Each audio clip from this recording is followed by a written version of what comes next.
Greenland is often imagined simply as a huge block of ice in the middle of the North Atlantic, but in reality, its history is much more complex and fascinating. It begins long before the first human settlements, in a time when only glaciers and untouched nature ruled the land. Over the centuries, Greenland changed. New peoples arrived, civilizations disappeared, trade and religion developed, and the island went through colonization and the struggle for self-governance. In this video, we will go through the entire journey, from the earliest traces of humans and Viking settlements to modern Greenlandic autonomy. If you want to understand how this distant island became what it is today, stay with us. The ice sheet that dominates modern Greenland reaches extraordinary depths, more than 2 miles thick in places, containing enough frozen water to raise global sea levels by over 20 feet should it melt completely. This immense burden of ice, accumulated over hundreds of thousands of years, has pressed the bedrock beneath it downward through sheer weight, creating a bowl-shaped depression across much of the island's interior. In some locations, the land surface beneath the ice actually lies below sea level, pressed down by the tremendous mass above it. Yet along Greenland's coasts, ice-free margins exist.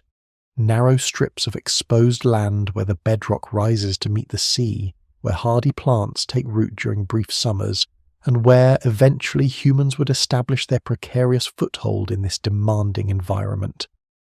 These coastal zones, though representing merely a fraction of Greenland's total area, would prove crucial to the island's human history. The first people to discover Greenland arrived from what is now the Canadian Arctic, around 2500 BCE, part of a culture archaeologists have named the Sakak, after an archaeological site in western Greenland where their distinctive artifacts were first identified and studied. These remarkable pioneers crossed the frozen waters of the Nares Strait and Smith Sound, navigating some of the most treacherous seas on Earth to reach Greenland's northwestern coast. They brought with them the accumulated knowledge and specialized tools necessary for Arctic survival. Finely crafted harpoons for hunting seals and walrus, deep understanding of shelter construction using stone and turf, and the ability to fashion warm, weatherproof clothing from animal skins and sinew. The Sakak people gradually dispersed along Greenland's western and northern coasts, establishing small seasonal settlements and hunting camps at favourable locations. Archaeological excavations reveal they lived primarily by hunting marine mammals, particularly the seals that congregated along the ice edge. These animals provided not merely food but also oil for heating and lighting lamps during the long Arctic darkness, skins for constructing boats and making clothing, and bones that could be shaped into tools and weapons. The Sakak developed an intimate, detailed knowledge of their environment, understanding the seasonal movements of animals, recognizing the patterns of sea ice formation and breakup, and remembering the locations of the most productive hunting grounds. For approximately 1,000 years, the Sakak culture persisted in Greenland, continuously adapting their way of life to the island's unforgiving conditions. Then, mysteriously, they vanished from the archaeological record around 1400 BCE. The reasons for their disappearance remain subjects of scholarly debate. Perhaps climate shifts made survival increasingly difficult, or perhaps they simply migrated elsewhere, following the animal populations they depended upon. Whatever the explanation, Greenland appears to have been uninhabited for several centuries afterward, a land empty of human voices, known only to the seabirds, polar bears, Arctic foxes, and marine mammals that thrived in its frigid waters. The second wave of human settlement arrived around 800 BCE, when peoples of the Independence Tutu and early Dorset cultures came to Greenland shores, again migrating from the Canadian Arctic. These newcomers differed culturally from the Sakak, possessing distinct tool technologies and employing different hunting strategies, though they too focused primarily on marine mammal hunting for sustenance.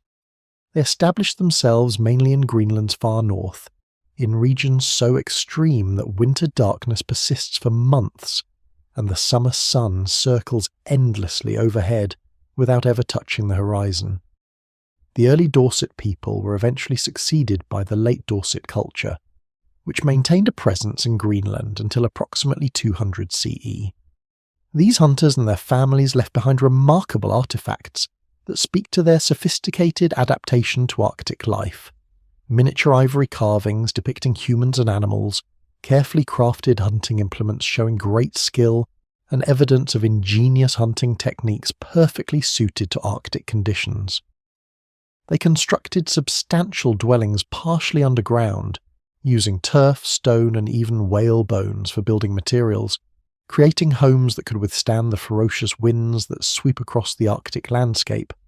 Around 700 CE, a new culture arrived in Greenland that would prove particularly significant: the Thule people, direct ancestors of the modern Inuit. The Thule represented a technological revolution in Arctic living. They brought sophisticated watercraft, including the Umiak, a large open boat constructed from seal skin stretched over a wooden or bone frame, capable of transporting entire families along with their possessions and hunting equipment. They employed dog sleds for efficient overland travel, dramatically increasing their mobility across the frozen landscape. Most importantly, they possessed advanced techniques for hunting the great baleen whales that migrated through Arctic waters each year, allowing them to harvest enormous quantities of food, oil, and raw materials from a single successful hunt. The Thule people spread rapidly throughout Greenland's accessible coastal regions, establishing settlements from the far north to the southwestern areas. They brought not merely new technologies but also distinct social structures, rich artistic traditions, and complex spiritual practices. Their arrival marked the beginning of a cultural continuity, extending through the centuries to the present-day Kalalit people, the indigenous Greenlanders who maintain living connections to this ancient heritage. While these Arctic peoples established themselves along Greenland's icy shores, the island remained completely unknown to Europeans. No Greek geographer recorded its existence on ancient maps. No Roman vessel ventured into its frigid waters. Greenland existed in a world apart, known only to those who had learned to thrive in its demanding environment, a land where survival required intimate knowledge, remarkable adaptability, and profound respect for the power of ice, wind, and sea. As you drift towards sleep, imagine those first peoples arriving on unknown shores, seeing for the first time the massive glaciers carving icebergs into dark waters, the midnight sun illuminating endless fields of ice stretching to every horizon. Greenland awaited them, silent and vast and beautiful, at the very edge of the known world. As the Thule people established their settlements along Greenland's northern and western coasts, adapting their lives to the rhythms of Arctic hunting, events unfolding thousands of miles away in Scandinavia would soon bring a completely different people to this icebound island. The collision of these two cultures, one perfectly adapted to Arctic conditions through centuries of experience, the other bringing farming traditions from temperate lands, would create one of history's most fascinating chapters of human adaptation and ultimate tragedy.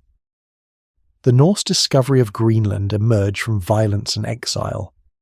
In the year 982 CE, a red-haired Norwegian named Erik Thorvaldsson, known to history as Erik the Red, found himself in serious trouble. Living in Iceland, itself a recently settled Norse colony, Erik had become embroiled in a dispute with neighbours that escalated into bloodshed. The Icelandic Assembly, the Althing, sentenced him to 3 years of outlawry, banishment from the island for his crimes. Forced to leave but possessing nowhere to go, Erik decided to investigate rumours of land sighted to the west by earlier sailors blown off course during Atlantic crossings. Erik gathered a small crew, provisioned his ship, and sailed westward into the unknown.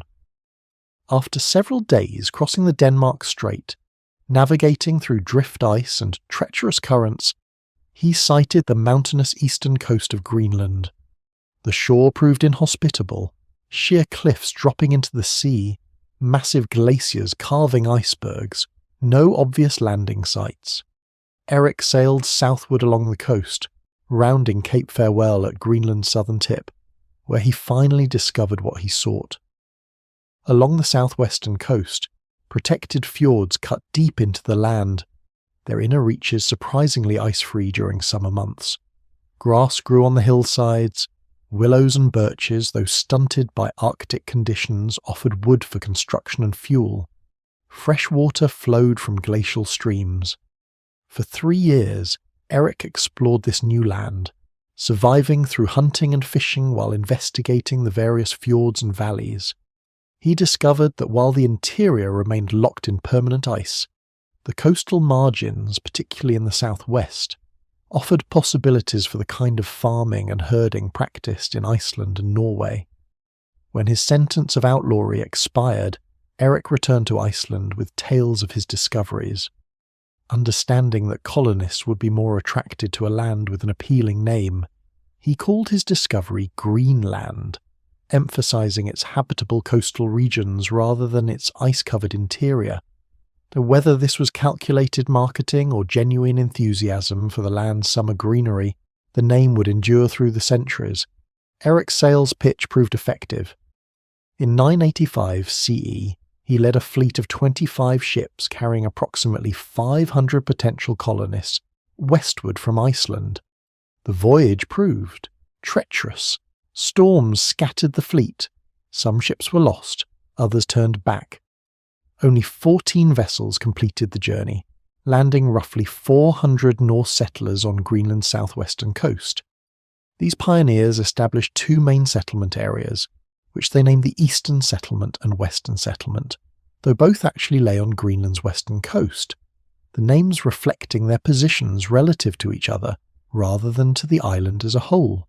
The Eastern Settlement, centred around present-day Qaqortoq, became the larger and more prosperous of the 2 colonies. Here, in the protected fjords where grass grew on hillsides and the summer sun brought brief but genuine warmth, Norse farmers established homesteads remarkably similar to those in Iceland and Norway. They built substantial longhouses from stone and turf, with thick walls providing insulation against Arctic winds. They brought cattle, sheep, and goats, grazing them on the coastal meadows during summer and feeding them stored hay through the long winters. They planted small fields of barley, though the grain often failed to ripen properly in Greenland's short growing season. The western settlement, located further north near modern Nuuk, was smaller and more marginal, its climate slightly harsher, its growing season briefer. Yet here too, Norse farmers established homesteads and raised livestock, supplementing their farming with hunting and fishing. Both settlements developed a social structure familiar from Scandinavian tradition, with wealthy chieftains controlling the best land and the church, establishing significant presence through construction of churches and eventually a cathedral at Gardar in the eastern settlement. The Norse Greenlanders were never entirely self-sufficient. They depended critically on trade with Norway and Iceland for essential goods they could not produce themselves: iron for tools and weapons, timber for ship construction, since Greenland's scrubby willows provided inadequate wood, grain when their own meagre harvest failed. To pay for these imports, Greenland exported valuable Arctic products. Walrus ivory, prized in Europe for carving, became a crucial trade commodity. Walrus hide ropes, enormously strong and valued for ship's rigging, brought good prices. Live polar bears, captured as cubs, were exotic gifts for European nobility. Narwhal tusks, sold as unicorn horns possessing magical properties, commanded premium prices from credulous buyers. The Norse also hunted seals extensively, using their meat for food and oil for lamps, though they never developed the sophisticated seal hunting techniques perfected by the Thule people. This cultural difference would prove significant. The Norse clung to their identity as farmers and herders, people of European Christian tradition, even though Greenland's environment suited the Thule lifestyle far better. They built churches and celebrated Catholic Mass. They raised cattle despite the enormous labour required to keep them alive through Arctic winters. They wore European-style woolen clothing rather than adopting the far warmer fur garments of their indigenous neighbours. Contact between Norse and Thule people certainly occurred, though the historical record provides frustratingly few details. Norse sagas refer to the indigenous people as Skraelings, a term also used for Native Americans encountered in Vinland. Archaeological evidence shows that trade took place. Norse artifacts appear in Thule sites, indigenous tools in Norse settlements, yet the relationship seems to have been distant rather than cooperative. The two cultures lived side by side for centuries but remained fundamentally separate, each maintaining distinct ways of life, different subsistence strategies, separate worldviews. At their peak around 1300 CE, the Norse settlements in Greenland numbered perhaps 5,000 people, living in roughly 500 farms scattered along the southwestern coast. They had established a functioning society with its own bishop, appointed by the Pope in Rome, collecting tithes and building stone churches. They paid taxes to the Norwegian crown, acknowledging their status as subjects of the Norwegian king. They maintained maritime connections across the North Atlantic, their ships carrying trade goods, news, and occasional travellers between Greenland, Iceland, and Norway. Yet even during these peak years, Norse Greenland remained a marginal, vulnerable society perched at the very edge of European civilization's reach. The voyage from Norway took weeks under favourable conditions, longer if storms intervened. Ships were sometimes lost with all hands. Years might pass with no vessels, arriving from Europe, leaving the Greenlanders isolated and dependent entirely on their own resources. The society they had built, transplanted from Scandinavia to the Arctic, would prove far more fragile than the ancient Thule culture that had already survived in Greenland for centuries before the Norse arrived. As sleep draws closer, imagine those Norse farmers gazing across their small fields of grass toward the massive ice sheet dominating the interior, an overwhelming presence reminding them daily of the harsh land they had chosen. The sheep graze peacefully in summer meadows. Smoke rises from turf-roofed homesteads. Church bells call the faithful to prayer. Greenland's brief summer holds winter's return at bay, but only for a while, only temporarily. As the Norse settlements in Greenland established themselves through the late 10th and early 11th centuries, the restless energy that had driven Vikings across the North Atlantic found new expression. From their Greenland homesteads, Norse explorers gazed westward across the Davis Strait, wondering what lands might lie beyond the horizon. This curiosity would lead to one of history's most intriguing episodes, the Norse discovery of North America, 5 centuries before Columbus, and the brief, doomed attempt to establish settlements on those distant shores. The discovery began, as so many Viking explorations did, through accident and misfortune. Around the year 986 CE, a merchant named Bjarni Herjolfsson was sailing from Iceland to Greenland when storms drove his ship far off course. For days, Bjarni and his crew sailed through fog and unfavourable winds, completely lost. When the weather finally cleared, they found themselves approaching an unfamiliar coastline, low, forested land utterly unlike Greenland's glaciated mountains. Bjarni, eager to reach his original destination and concerned about his cargo, refused his crew's request to land and explore. Instead, he sailed northward along this unknown coast until he recognized Greenland's familiar landmarks, completing his journey to the eastern settlement. Bjarni's tale of forested lands to the west circulated through the small Norse Greenlandic community, capturing imaginations and stirring ambitions. Around the year 1000 CE, Leif Erikson, son of Eric the Red himself, purchased Bjarni's ship and organised an expedition to investigate these rumoured lands. Leif assembled a crew of 35 men and sailed westward from Greenland, retracing Bjarni's accidental route in reverse. The expedition discovered 3 distinct regions, each receiving descriptive Norse names. First, they encountered a land of flat stones and glaciers, which Leif named Helluland, meaning stone slab land, likely Baffin Island or the northern reaches of Labrador. Sailing southward, they reached a flat, heavily forested coast with white sandy beaches, which they called Markland, or Forest Land, probably Labrador's southern coast. Finally, continuing south, They discovered a region with milder climate where salmon ran in the rivers and, most remarkably, where grapevines or some similar berry-bearing plant grew wild. Leif named this promising land Vinland, wine land, or perhaps pasture land, depending on scholarly interpretation of the Old Norse. In Vinland, Leif's expedition constructed houses and spent the winter, the first Europeans to overwinter in the Americas. The relative mildness of the climate, the abundance of timber, the salmon-filled rivers, and the wild grapes all suggested a land far more hospitable than Greenland's marginal pastures. When spring arrived, Leif and his crew returned to Greenland laden with timber, a precious cargo in virtually treeless Greenland, and tales of this promising new land. Leif's successful voyage inspired further expeditions. His brother Thorvald led a second expedition, spending 2 years exploring Vinland's coasts. But this voyage ended in tragedy when the Norse encountered indigenous people, whom they called Skraelings, the same term used for the Thule in Greenland. A violent confrontation erupted, the first recorded conflict between Europeans and Native Americans, and Thorvald was killed by an arrow. His crew buried him in Vinland before returning to Greenland with news of both the land's promise and its dangers.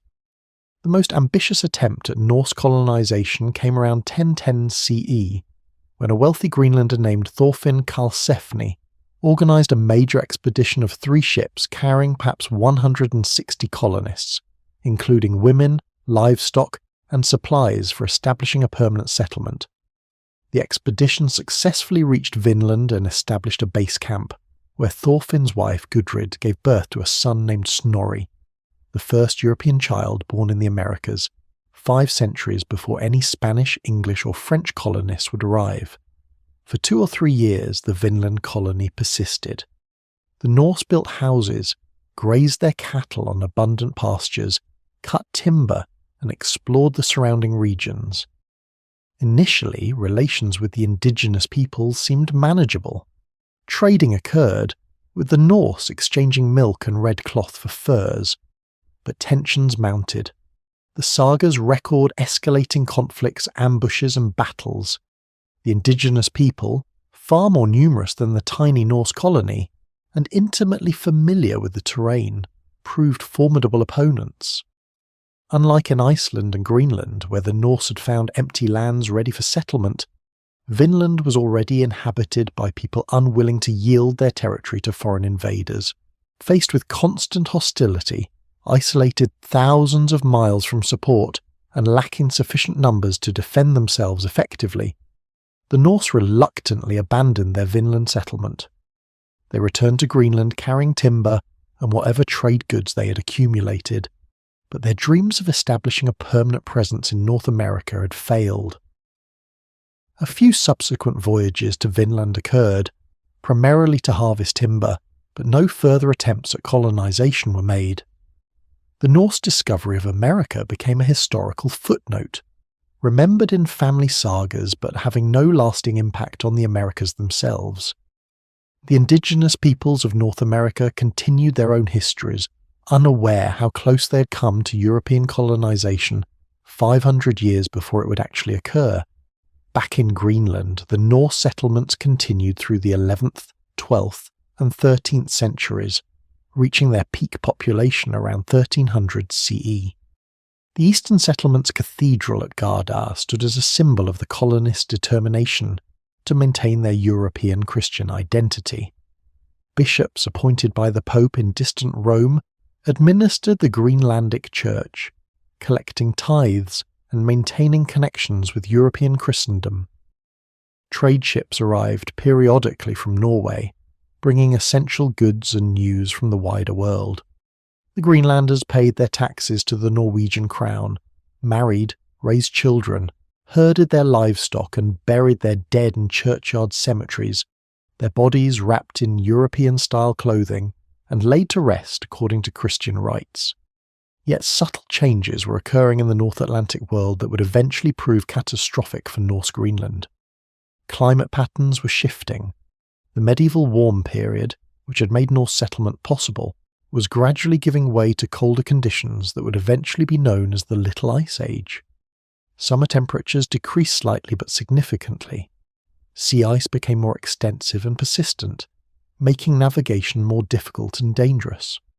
This sailing season between Norway and Greenland grew shorter and less reliable. Ships attempting the crossing faced increasingly hazardous conditions. In Greenland itself, the cooling climate stressed the Norse way of life. Pastures that had supported livestock now provided less fodder.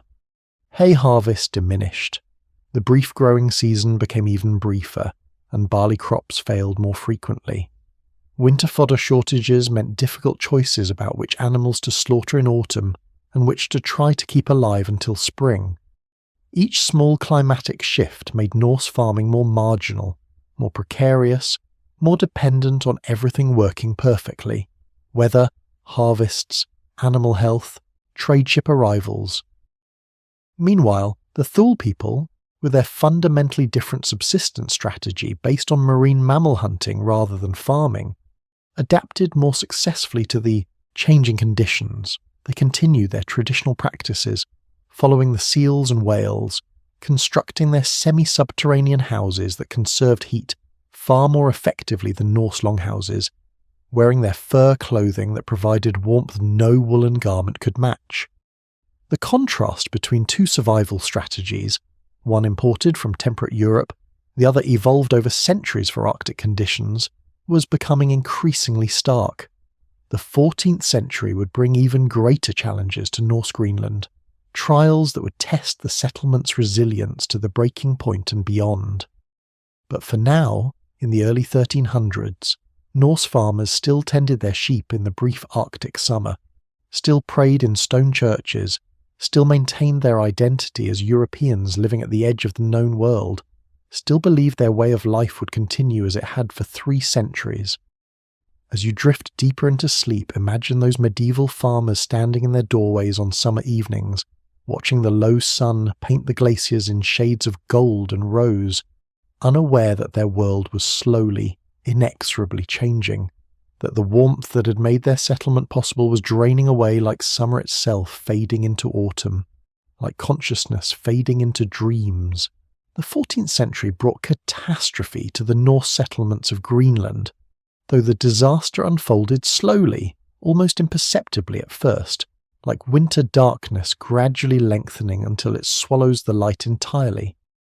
What happened to Norse Greenland remains one of history's most haunting mysteries. A European society that simply vanished, leaving behind empty stone houses, silent churches, and graveyards holding the bones of the last generations who lived and died in this remote corner of Christendom. The troubles began across the sea in Europe itself. In 1349, the Black Death arrived in Norway, sweeping through towns and villages with devastating efficiency. Perhaps 1/3 of Norway's population perished in the initial outbreak, with subsequent waves of plague continuing to ravage communities for decades afterward. Bergen, Norway's main port and the centre of North Atlantic trade, was particularly hard hit. The merchants and sailors who had maintained regular contact with distant Iceland and Greenland died in their thousands. Ships rotted at their moorings, their crews dead or fled. The maritime networks that had sustained Norse Greenland for 3.5 centuries began to disintegrate. The last recorded ship to arrive in Greenland from Norway came in 1410. Though the actual final voyage may have occurred somewhat earlier or later, the historical record from this period grows increasingly fragmentary and uncertain. When that final ship departed Greenland's shores, sailing back toward Norway with whatever cargo the Greenlanders could provide in trade, neither crew nor colonists could have known they would never see each other again. No more Norwegian vessels would arrive with iron tools, timber, grain, and news from Europe. The Greenlanders were now truly isolated, cut off from the homeland and the church hierarchy that had sustained their identity for 4 centuries. Climate change compounded the isolation. The Little Ice Age was advancing, bringing colder temperatures and more extensive sea ice to the North Atlantic. Pack ice blocked the usual sailing routes for longer periods each year. Icebergs became more numerous and dangerous. Even if Norwegian merchants had wished to maintain contact with Greenland, the journey was becoming increasingly perilous. Meanwhile, Norwegian kings and merchants found new priorities and opportunities elsewhere. The Hanseatic League dominated Baltic trade. England offered profitable commerce.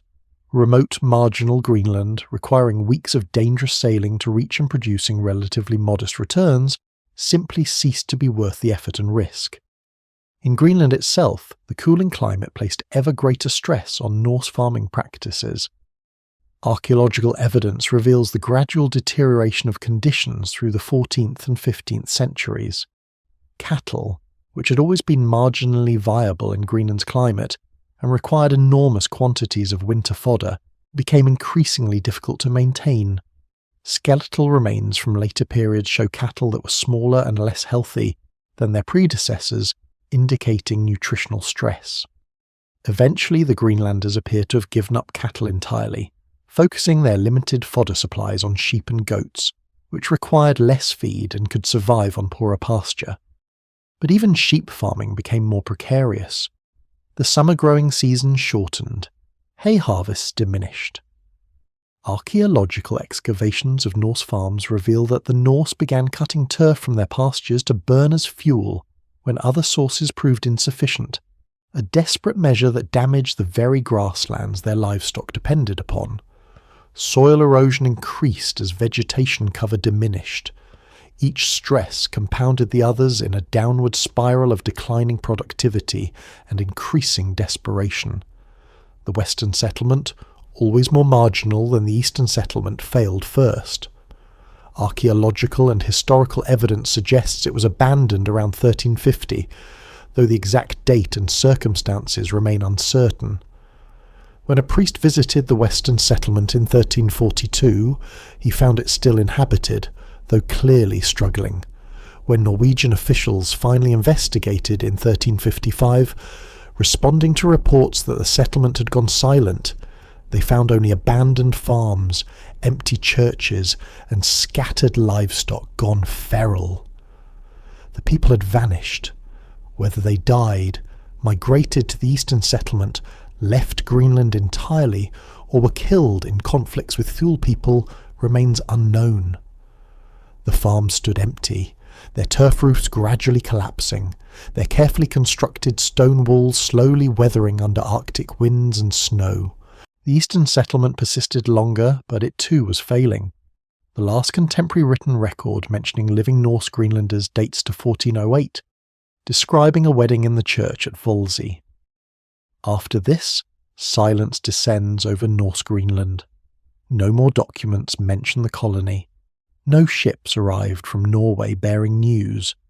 The Norse Greenlanders simply disappear from history, their fate becoming a mystery that scholars have debated for centuries. Theories about the Norse Greenlanders' disappearance abound, each supported by some evidence yet unable to fully explain the complete abandonment of the settlements. Climate change certainly played a role. Cooling temperatures made their farming-based lifestyle increasingly untenable. Isolation from Europe cut them off from essential trade goods and the social and spiritual connections that had sustained their identity. Soil degradation and overgrazing reduced their pastures' productivity. Perhaps disease swept through the weakened population. Some scholars suggest conflicts with the Thule people intensified, though archaeological evidence for widespread violence is limited. Another possibility is that the surviving Norse Greenlanders simply left, abandoning their farms and churches to seek better lives elsewhere. Perhaps some sailed to Iceland, merging into that population without leaving clear historical records. Perhaps others joined Thule communities, adopting indigenous survival strategies and gradually losing their Norse identity through intermarriage and cultural assimilation. Genetic studies of modern Greenlandic Inuit show some European ancestry, though whether this derives from Norse Greenlanders or later European contacts remains debated. The final Norse Greenlanders, whoever they were, left behind poignant traces of their last days. Archaeological excavations reveal bodies buried in the churchyard at Herjolfsne, wearing European-style clothing fashioned from worn fabric. patched and repaired repeatedly, some garments showing clear medieval European styles from decades or even a century before the burials occurred.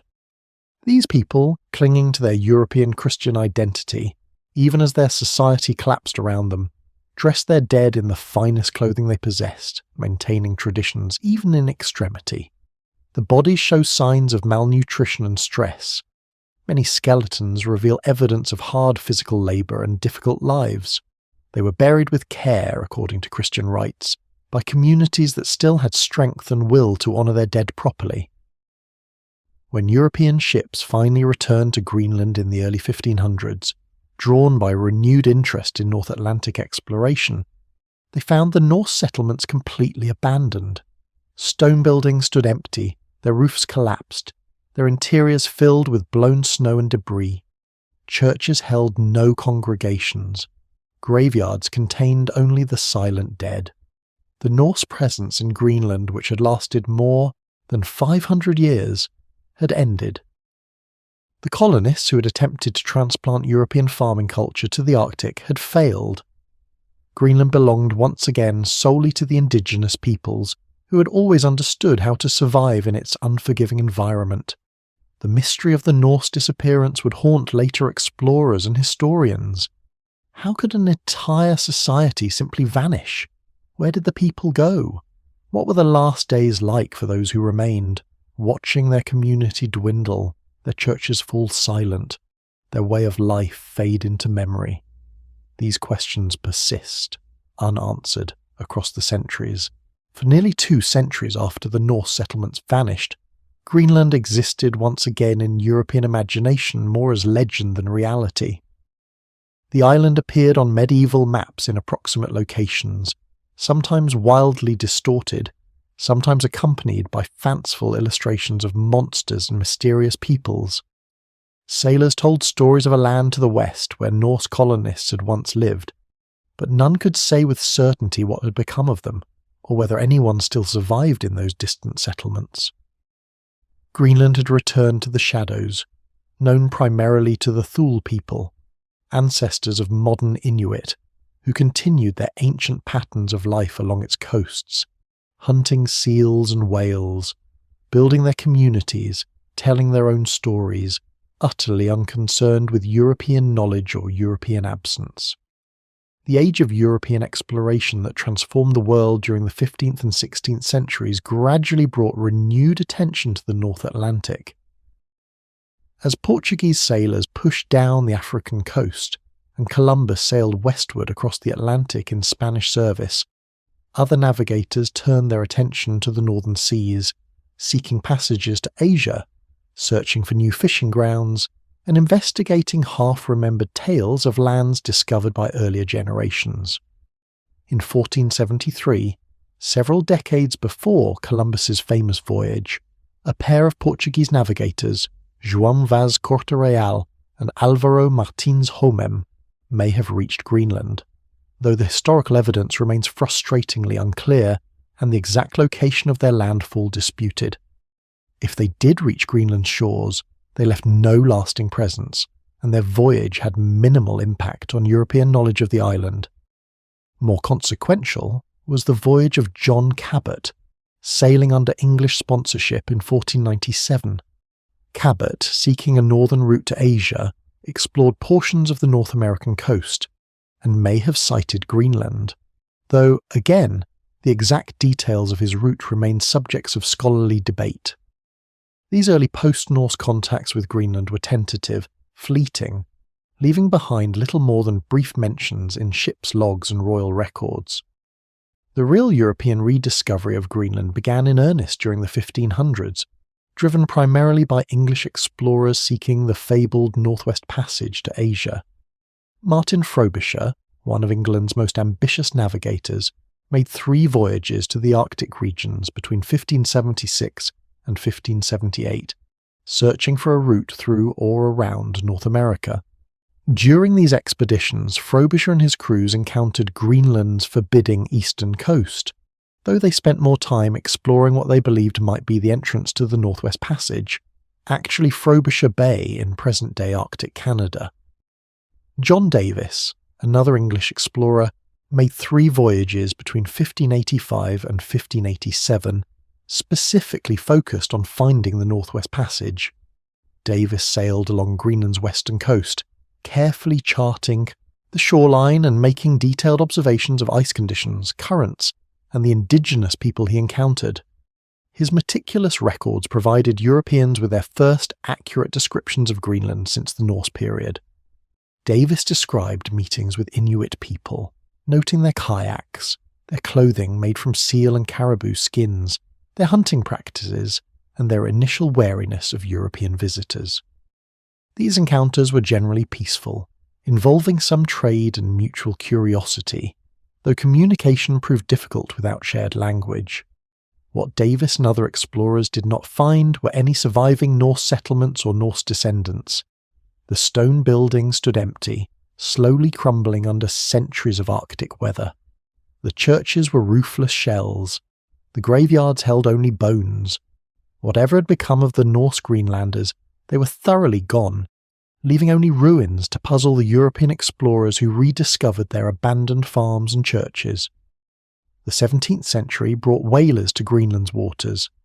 Dutch, English, Danish, and Basque whaling ships began frequenting the waters around Greenland and Svalbard, hunting the abundant bowhead and right whales that migrated through Arctic seas. These whalers established temporary shore stations where they could render whale blubber into oil, and they had regular contact with Greenland's Inuit inhabitants. Trade developed. Europeans wanted seal skins, whale products, and Arctic fox furs, while the Inuit sought iron tools, weapons, wood, and other European-manufactured goods. These commercial relationships brought Europeans and indigenous Greenlanders into more sustained contact than had occurred since Norse times.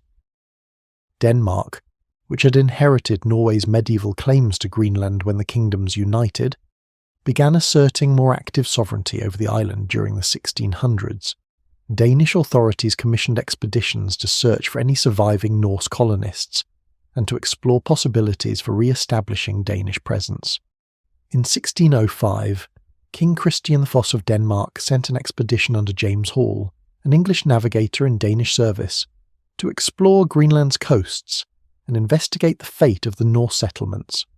Hall mapped portions of the coastline and confirmed that the medieval settlements were thoroughly abandoned, though he reported meeting Inuit people who showed no awareness of any Norse heritage or living Norse communities. The most significant turning point came in 1721, when a Norwegian-Danish Lutheran missionary named Hans Egede arrived in Greenland with his family, determined to re-Christianize what he hoped would be surviving Catholic Norse descendants. Egede, a pastor deeply moved by the thought of fellow Scandinavians living for centuries without proper Protestant instruction, had petitioned Danish authorities for years to sponsor a mission to Greenland. Finally granted permission and minimal financial support, Egede sailed to Greenland and established a mission station on a small island near present-day Nuuk, which he named Godthorpe, meaning Good Hope. Egede found no Norse descendants. Instead, he encountered Inuit communities living their traditional lives, speaking a language completely foreign to him, practicing customs utterly different from European norms, and showing no interest whatsoever in Christianity or European culture. Undeterred by this reality differing dramatically from his expectations, Egede committed himself to learning the Inuit language and converting the indigenous population to Lutheran Christianity. His mission would prove far more difficult than he had imagined. The Inuit had their own rich spiritual traditions, their own understanding of the world, their own successful strategies for Arctic survival developed over millennia. They saw little reason to abandon proven ways of life for the strange ideas of these foreign newcomers. Egede's early attempts at conversion met with polite indifference at best, sometimes outright rejection. He struggled with the language, with the climate, with illness, with the difficulty of obtaining supplies from Denmark. His wife, Gertrude, worked alongside him, establishing schools and attempting to teach Inuit children to read and write. They persevered through terrible hardships, their determination sustained by unshakable religious conviction. In 1728, tragedy struck the mission in the form of smallpox. The disease, brought by European ships, swept through Inuit communities along the west coast with devastating effect. Indigenous peoples, lacking any immunity to this Old World disease, died in horrifying numbers. Entire communities were decimated. Egede and his family worked tirelessly to care for the sick, though they possessed no effective treatment. Gertrude Egede contracted smallpox herself while nursing the afflicted and never fully recovered her health, dying a few years later. The epidemic killed perhaps 1/4 of Greenland's Inuit population, a catastrophe that traumatized communities and created lasting distrust of European contact. Despite these disasters, Egede's mission established a permanent Danish presence in Greenland that would never again be completely abandoned. Other missionaries followed, establishing additional stations along the coast. The Danish government, initially lukewarm about Greenland, gradually recognized the island's strategic and economic value. Danish trading companies received monopoly rights to Greenland commerce, controlling all trade with the indigenous population and establishing trading posts at key locations. The mid-1700s saw the Moravian Brethren, a Protestant missionary group, establish their own missions in Greenland, sometimes cooperating with the Danish Lutheran missions, sometimes competing with them. These missionaries learned Inuit languages, translated religious texts, established schools, and worked to convert the indigenous population. Their success varied considerably. Some Inuit embraced Christianity, often blending it with traditional beliefs, while others resisted or maintained their ancestral practices despite missionary pressure. Danish colonial administration became increasingly organised and systematic through the 18th century. The Royal Greenland Trading Company, established in 1774, monopolised all commerce, controlling what goods could be imported or exported, setting prices for seal skins and other indigenous products, and managing the economy according to Danish interests. Trading posts dotted the coast, each serving as a centre for commerce, administration, and missionary activity. Danish officials, traders, and missionaries formed a small colonial elite, living separately from the Inuit majority, but exercising increasing control over Greenlandic life. The indigenous Greenlanders found themselves navigating a transformed world. Traditional hunting and fishing continued to form the basis of subsistence, but now they traded their products through Danish monopoly companies, rather than consuming everything themselves or trading freely. European goods, guns, ammunition, iron tools, cloth, flour, sugar became increasingly integrated into daily life, creating dependencies on imported products. Christian missionaries condemned traditional spiritual practices, shamanism, and certain cultural customs, pressuring Greenlanders to abandon ancestral ways. Children attended mission schools where they learned Danish and Christian doctrine alongside reading and arithmetic. Yet Greenlandic culture proved remarkably resilient. The Inuit language persisted despite Danish educational efforts. Traditional hunting skills remained essential for survival. Extended family networks and traditional social structures adapted to new circumstances but maintained fundamental continuity. Greenlanders navigated between worlds, adopting some European elements while preserving core aspects of their own heritage, creating a distinctive culture that was neither purely indigenous nor fully European, but something uniquely Greenlandic. As the 18th century drew toward its close, Greenland had been thoroughly reintegrated into the European colonial system. The island that Norse farmers had abandoned 4 centuries earlier now belonged unmistakably to Denmark, its indigenous people subjects of the Danish crown, its economy controlled by Danish monopoly, its spiritual life guided by Danish missionaries. Yet the land itself remained fundamentally Arctic, fundamentally challenging, fundamentally resistant to complete European domination. The 19th century dawned over Greenland with the island firmly established as a Danish colony, its indigenous population gradually adapting to European presence while maintaining essential elements of their traditional culture. Yet the 1800s would bring profound transformations. scientific expeditions that would make Greenland famous across Europe and America, increased colonial control that would reshape indigenous life, and the first stirrings of Greenlandic political consciousness that would eventually lead towards self-governance. The early decades of the century saw Greenland become a destination for scientific exploration. European and American scientists recognized that the vast ice sheet covering Greenland's interior held secrets about Earth's climate, that its unique Arctic environment offered opportunities for geological and biological research, and that the magnetic North Pole's proximity made the island valuable for geophysical studies. Expeditions began arriving with increasing frequency, their leaders becoming celebrated figures whose names would be remembered long after their Arctic adventures ended. The most ambitious early scientific expedition came in 1888, when a young Norwegian explorer named Fridtjof Nansen led a small team on the first successful crossing of Greenland's interior ice sheet. Nansen and 5 companions skied from east to west across the ice cap, enduring temperatures far below zero, violent storms, and the psychological stress of travelling for weeks across a featureless white desert where nothing interrupted the monotony except occasional crevasses that could swallow a man entire. The expedition took nearly 6 weeks, covering approximately 350 miles through one of the Earth's most hostile environments. When Nansen and his team finally reached the western coast, they were hailed as heroes across Europe. Nansen's published account of the journey became a bestseller, inspiring a generation of polar explorers and bringing Greenland dramatic international attention. Other expeditions followed throughout the late 19th and early 20th centuries. Robert Peary, the controversial American explorer who claimed to have reached the North Pole in 1909, used northwestern Greenland as a base for his Arctic expeditions, establishing relationships with local Inuit communities who provided essential support and expertise. Peary learned Inuit survival techniques, adopted their clothing and transportation methods, and relied heavily on indigenous guides and hunters.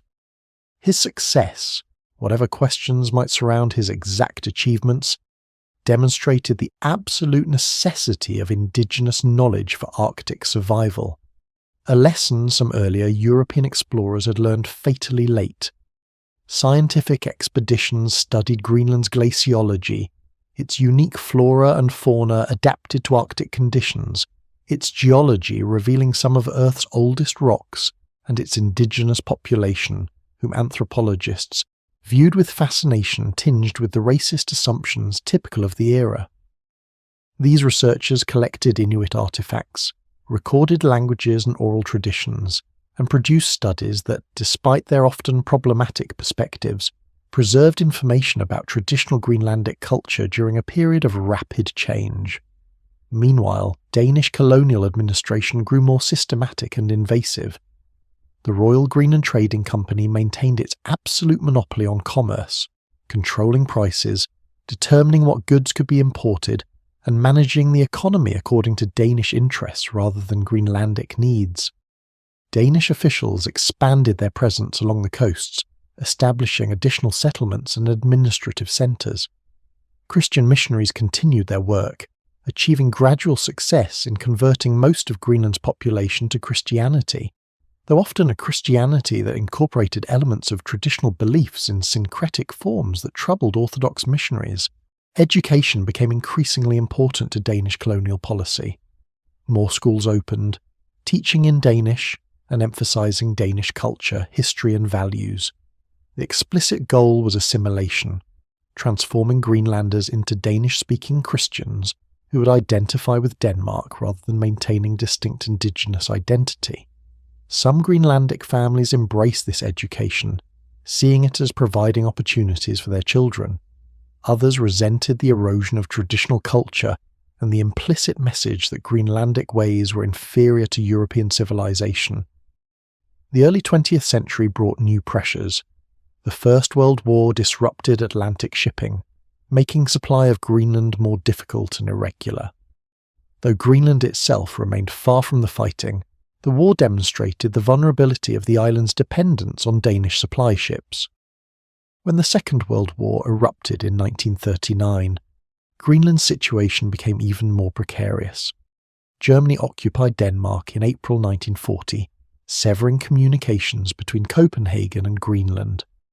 The small Danish administration in Greenland suddenly found itself cut off from the homeland, uncertain of its status, and facing difficult decisions about how to govern during wartime.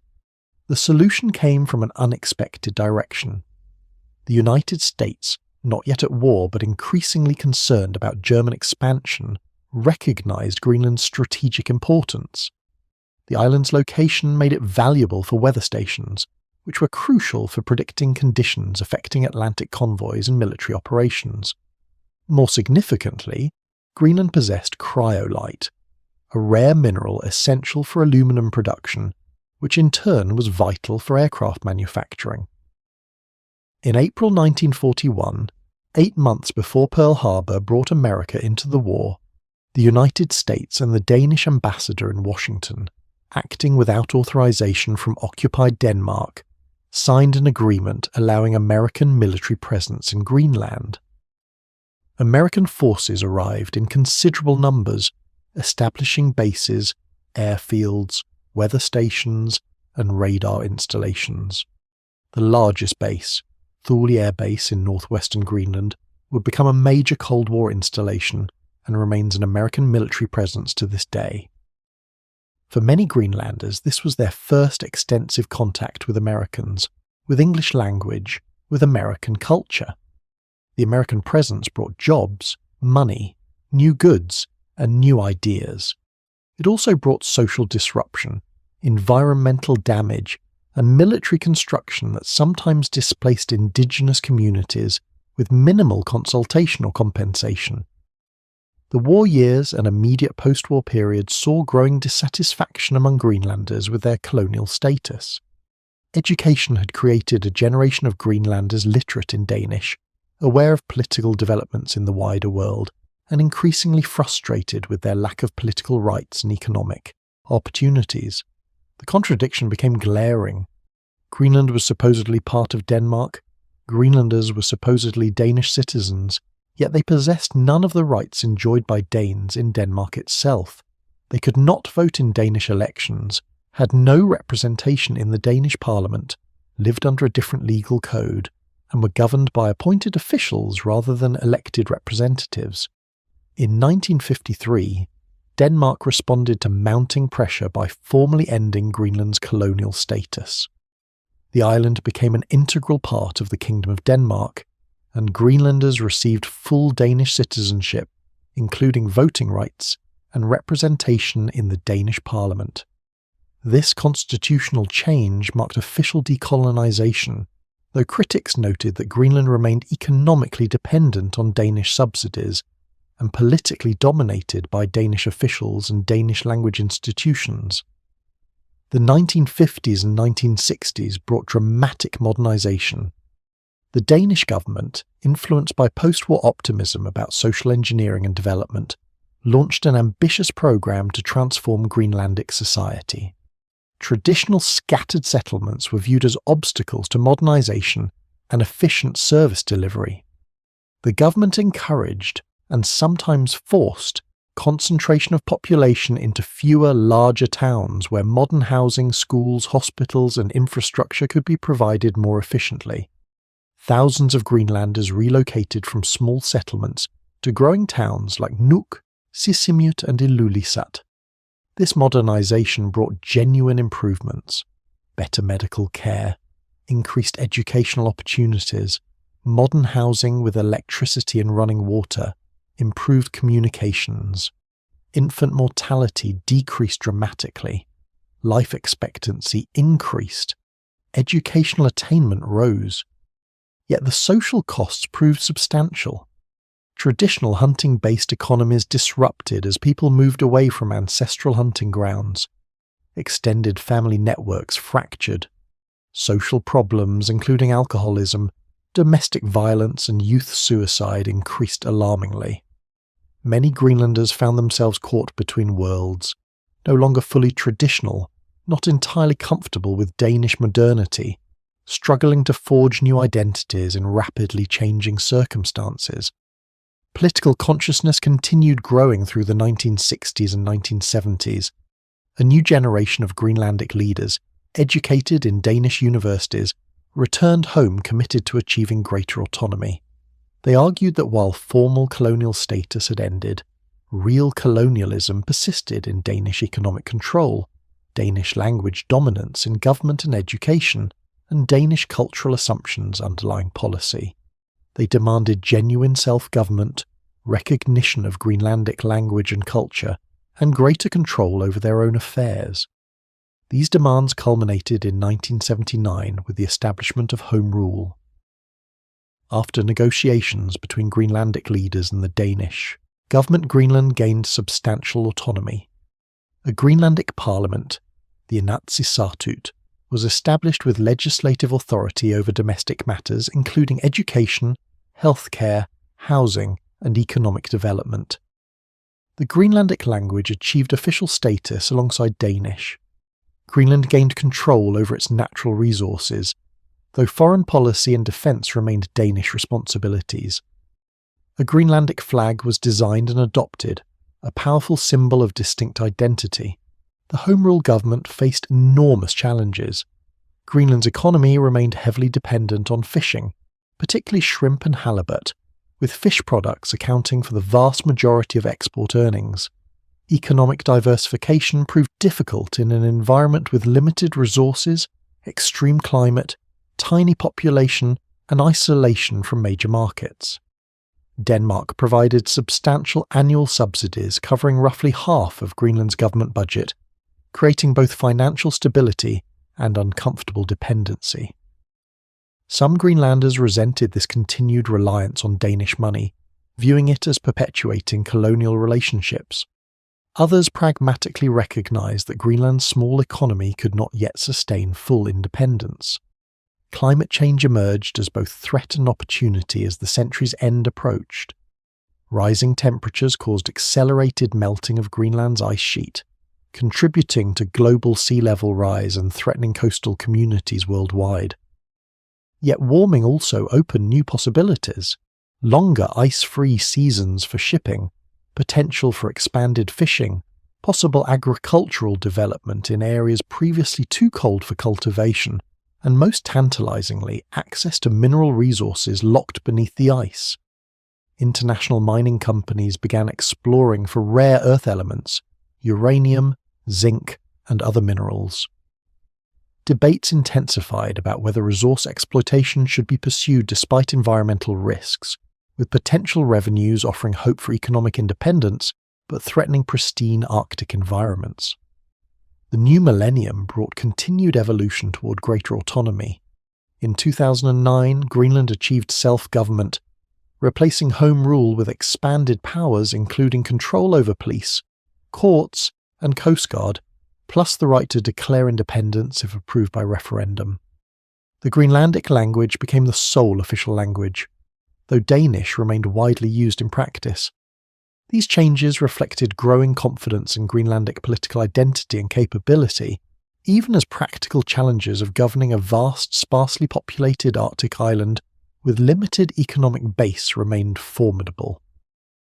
By 2010, Greenland stood at a crossroads. The island possessed substantial autonomy within the Kingdom of Denmark, with its own government, flag, and growing international presence. Its approximately 56,000 inhabitants, predominantly Inuit with a small European minority, navigated between traditional culture and global modernity. Greenlandic language experienced revival after decades of Danish dominance, with schools teaching primarily in Greenlandic and cultural programs celebrating indigenous heritage. Yet challenges persisted: high rates of social problems, economic dependence on fishing and Danish subsidies, questions about resource development versus environmental protection, and ongoing debates about whether and when to pursue full independence. The island that had witnessed Thule hunters, Norse farmers, European missionaries, colonial administrators, and American military bases had survived them all, maintaining essential Greenlandic identity through centuries of contact and conflict. The ice sheet that had witnessed these human dramas continued its ancient rhythms, advancing and retreating with climate shifts, holding within its frozen layers the history of Earth's atmosphere going back hundreds of thousands of years.